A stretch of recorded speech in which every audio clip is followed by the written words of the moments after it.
안녕하세요. 스크랩북입니다. 오늘도 여러분의 시간을 아껴드리기 위해 염소원 부장님의 오늘의 시황 뉴스 리포트에 대해서 리뷰해 주신 것에 대해서 요약 정리해 왔습니다. 2월 8일분입니다.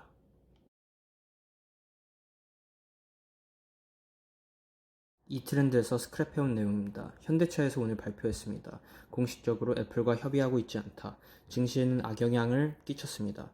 그렇지만 애플이랑은 완전히 끝났는지는 모르겠다고 합니다. 아직 협의 중일 수도 있다고 합니다. 애플이 아니더라도 협력할 상대는 많다고 합니다. 마이크로소프트, 인텔, 아마존, 기타 등등 있습니다. 현대차는 지금 펀더멘털이 굉장히 좋다고 합니다. 실적이 매우 좋고 PER이 10배도 안 된다고 합니다. 지금은 못난이들의 상승하는 장세라고 합니다. 주도주는 다 빠지고 있다고 합니다. 증권주 실적들이 매우 좋다고 합니다. 한국 금융지주가 매우 좋다고 합니다. 은행주는 성장주가 아니지만 매우 싸서 괜찮게 보고 있다고 합니다. 여행주, 항공주, 백신 보급의 수혜를 받고 있습니다. 면세점, 백화점 모두 소외받던 종목들이 오늘 올랐습니다. 투자할 때는 목표를 세우고 투자해야 된다고 합니다. 연기금의 매도가 연속적으로 일어나고 있다고 합니다. 고객 예탁금은 66조로 횡보하고 있다고 합니다. 투트랙 전략으로 주도주 반, 소외주 반을 가져가는 것이 좋을 것 같다고 합니다. 당분간은 소외주가 갈 것 같다고 합니다. 그렇다면 뉴스 리뷰를 시작하도록 하겠습니다. 현대차에서 애플카 협업 진행 사실이 아님을 공시하였습니다. 현대차는 실적이 매우 좋습니다. 애플이 중요한 것이 아니라 현대는 아이오닉 5, 이 GMP가 매우 중요하다고 합니다. 워낙 싼 주가라서 좋다고 합니다. 싼 PER이 매력적이라고 합니다. 정부는 우주 개발에 6,150억을 투자한다고 합니다. 항공 우주의 호재라고 합니다.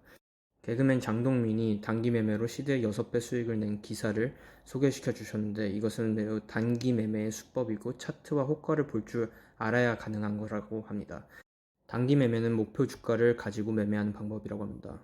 목표가 10%면 7%만 가도 매도를 한다고 합니다.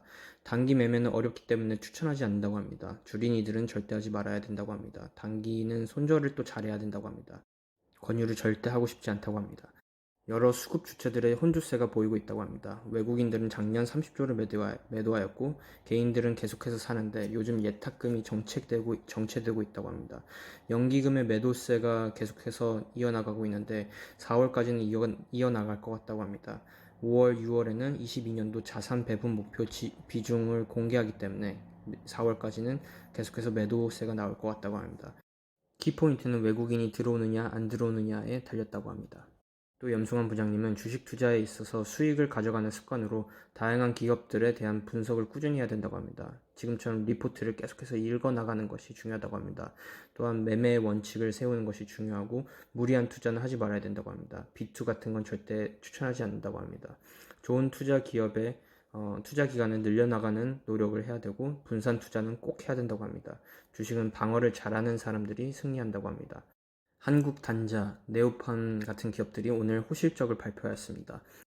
코스맥스와 같은 화장품주는 올해 닥코스가 될 수 있는 업종이라고 합니다. 이제 리포트 리뷰를 해보도록 하겠습니다. 조선 업종도 나쁘지 않다고 합니다. 유가가 오르고 있고 주가도 오르고 있다고 합니다. 분위기가 바뀌고 있다고 합니다. 철저히 여태까지 빠졌던 주라서 나쁘지 않다고 합니다. 효성 첨단 소재는 37만 5천원이 목표 주가라고 합니다. 탄소 섬유로서는 글로벌 2위 기업이고 1위로는 도레이 첨단 소재라고 합니다. 수소 가격에서 운송비가 많이 들어가기 때문에 많이 압축할수록 운반비가 적어진다고 합니다. 그렇기 때문에 효성 첨단 소재의 중요성이 부각된다고 합니다. 아라미드 섬유도 한다고 합니다. 아라미드 섬유로는 코오롱 인더도 하고 있다고 합니다. 상하 프로테크는 수소 연료에 들어가는 분리막 소재를 만드는 기업인데 위 세 기업이 수소 쪽에서 매우 유망하다고 합니다. 현대홈쇼핑은 4분기에 호실적을 냈다고 합니다. 홈쇼핑, 렌탈은 매우 좋은 성장세를 보여주고 있다고 합니다. 1분기는 근데 더 좋다고 합니다. 60% 성장을 이뤄낼 것이라고 합니다. 주가는 극도로 저평가되고 있다고 합니다.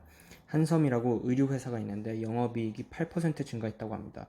코로나인데 영업이익이 증가했다고 해서 의아해하셨는데 온라인이 성장세를 보여주고 있다고 합니다. 한샘도 호실적을 보여주고 있다고 합니다. 건자재 인테리어 회사인데 매출이 27% 증가했고 영업이익이 36% 증가했습니다. 리하우스 쪽으로 많이 성장했다고 합니다. 요즘 강남의 재건축이 쉽지 않아서 아파트의 노후화가 심각합니다. 그래서 리하우스라고 리모델링을 함으로써 이 한샘이라는 회사가 성장하고 있다고 합니다. 테스는 반도체 장비 회사인데 빠지면 사야 된다고 합니다. 설비 투자는 계속 늘어나기 때문입니다. 낸드의 대표적인 장비 업체인데 지금은 삼전이 안 가니 재미가 없다고 합니다. 원익그룹은 다 좋아 보인다고 합니다. 원익 IPS, 원익 QNC와 같은 기업. JVM은 올해 실적은 더 좋아진다고 합니다. 주가도 부담은 없다고 합니다. 글로벌적으로 빠져서 보자면 이스라엘의 백신 효과가 나타나고 있고 미국의 부양책도 진전이 있습니다. 우리나라 기업의 이익도 매우 늘어나고 있습니다. 우리나라 증시가 위로 올라갈 방향은 명확해 보인다고 합니다. 인텍플렉스라고 1조를 바라본다고 합니다. 반도체 검사 장비 제조 회사인데 인텔, TSMC에 납품을 하고 있다고 합니다. 인텔은 후공정에 더 자체적으로 집중하고 있어 후공정이면 검사 장비니까 인텍플렉스에 더 집중될 것이라고 보고 있다고 합니다. 하이엔드 FCBGA의 고성장도 기대된다고 합니다. 작년 인텔에 납품함으로써 인텍플렉스의 실적이 매우 좋아졌다고 합니다. 현재 PER 15배입니다. 은행주는 주가가 지금 바닥이라고 합니다. 안 좋은 것 알지만 더 빠질 것이 없다고 합니다. 10% 20%만 수익을 목표로 잡고 가는 것이 좋을 것 같다고 합니다. 장기적으로 투자하는 것은 바람직하지 않다고 합니다. 네오팜, 클리오와 같은 색조 화장품이 유망해 보인다고 합니다. 아모레퍼시픽보다는 LG 생활건강을 좋게 본다고 합니다. PI 첨단 소재는 호실적을 보여줬는데 스마트폰, 자동차에 들어가 있고 3년 만에 가격 인상이 이루어졌습니다. 공급 과잉은 없을 것이라 더 좋게 보고 있다고 합니다. SO일은 순수 정유 회사인데 관심이 필요해 보인다고 합니다. 올해 흑자 전환을 할 것이라고 봅니다. 신공법을 개발했고 벤처기업에 투자를 하고 있어 나쁠 것이 없다고 합니다. 목표 수익률을 짧게 가져가는 것이 좋을 것이라고 합니다. 건설업은 공급량을 늘리니까 좋게 보고 있는데 민간 쪽으로 얼만큼 떨어질지는 모르겠다고 합니다. 한샘은 온라인의 성장을 이뤄내고 있어서 좋게 보고 있다고 합니다. 낸드 쪽으로 보면 하이닉스에서는 실적이 좋지 않은데 앞으로는 좋아질 거라고 예상하고 있다고 합니다. 낸드 쪽으로는 업황이 좋지 않다고 합니다. 디램은 좋지만 낸드는 공급 과잉이 일어날 것이라고 예측하고 있다고 합니다. 하지만 최근에는 수요 회복이 급증하고 있다고 합니다. 재고 소진이 일어나고 있고 가격 상승이 일어날 것이라고 보고 있다고 합니다. 삼형전자는 자동차용 콘덴서를 제조하는 회사인데 자동차 쪽의 실적이 매우 좋아지고 있기 때문에 관심이 필요하다고 합니다. 현대차 쪽을 보자면 애플카와의 이런 이슈는 단기 실적에 영향이 전혀 없다고 합니다. 기대에 대한 밸류에이션만 없어진 것뿐이라고 합니다. 비중 확대를 해야 된다고 합니다. 애플은 현기차와는 할지 모르겠지만 자동차는 꼭 할 거라고 합니다. 예전부터 준비해왔기 때문입니다. 이 GMP의 플랫폼이 필요합니다. 핵심은 이번 이슈로 현기차의 밸류에이션이 매우 올라갈 것이라고 예상한다고 합니다.